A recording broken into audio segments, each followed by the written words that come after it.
राहुरी येथे असलेल्या महात्मा फुले कृषी विद्यापीठाचा 39वा पदवी प्रदान समारंभ दिनांक 15 रोजी सकाळी 10 वाजता आयोजित करण्यात आला आहे।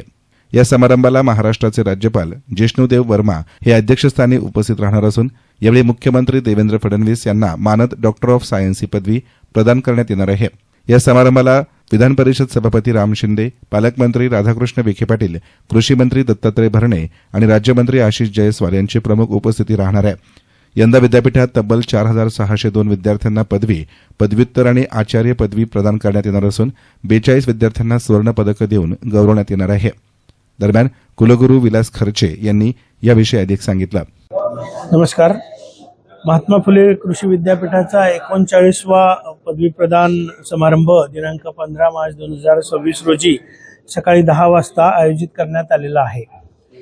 कृषी विद्यापीठातील भारतरत्न डॉक्टर बाबासाहेब आंबेडकर सभागृहामध्ये होणाऱ्या या समारंभाच्या अध्यक्षस्थानी आपल्या महाराष्ट्र राज्याचे राज्यपाल व महात्मा फुले कृषी विद्यापीठाचे कुलपती माननीय श्री जिष्णुदेव वर्मा हे उपस्थित असणार आहेत।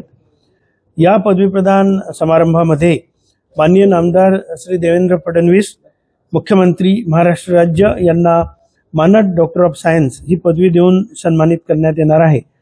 यावेळी विधान परिषदेचे सभापती माननीय नामदार श्री राम शिंदे, महाराष्ट्र राज्याचे जलसंपदा मंत्री तथा अहिल्यानगर जिल्ह्याचे पालकमंत्री माननीय नामदार डॉक्टर राधाकृष्ण विखे पाटील, कृषी मंत्री तथा महात्मा फुले कृषी विद्यापीठाचे कुलपती माननीय नामदार श्री दत्तात्रय भरणे आणि वित्त नियोजन, कृषी मदत व पुनर्वसन, विधी व न्याय, कामगार राज्यमंत्री माननीय नामदार ॲडव्होकेट आशिष जयस्वाल यांची प्रमुख उपस्थिती असणार आहे।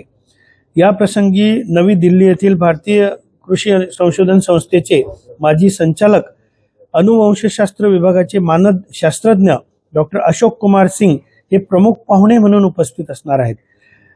ते यावेळी दीक्षांत भाषण करणार आहेत। यावेळी या समारंभासाठी महात्मा फुले कृषी विद्यापीठाचे कुलगुरू, विद्यापीठ कार्यकारी आणि विद्या परिषदेचे सदस्य उपस्थित असणार आहेत। या पदवीदान समारंभात गेल्या वर्षातील विविध विद्याशाखातील एकूण 4602 स्नातकांना पदवी, पदव्युत्तर, आचार्य पदवीने कुलपती माननीय श्री जिष्णुदेव वर्मा यांच्याद्वारे अनुग्रहित करण्यात येणार आहे। त्यामध्ये विविध विद्याशाखातील 4182 स्नातकांना पदवी, 346 स्नातकांना पदव्युत्तर पदवी तर 74 स्नातकांना आचार्य पदवीने अनुग्रहित केले जाईल। यावेळी 42 यशस्वी स्नातकांना मान्यवरांच्या हस्ते सुवर्ण पदके आणि रोख पारितोषिके प्रदान करून गौरवण्यात येणार आहे। नमस्कार। मीडियासाठी प्रतिनिधी गोविंद फुनगे, राहुरी।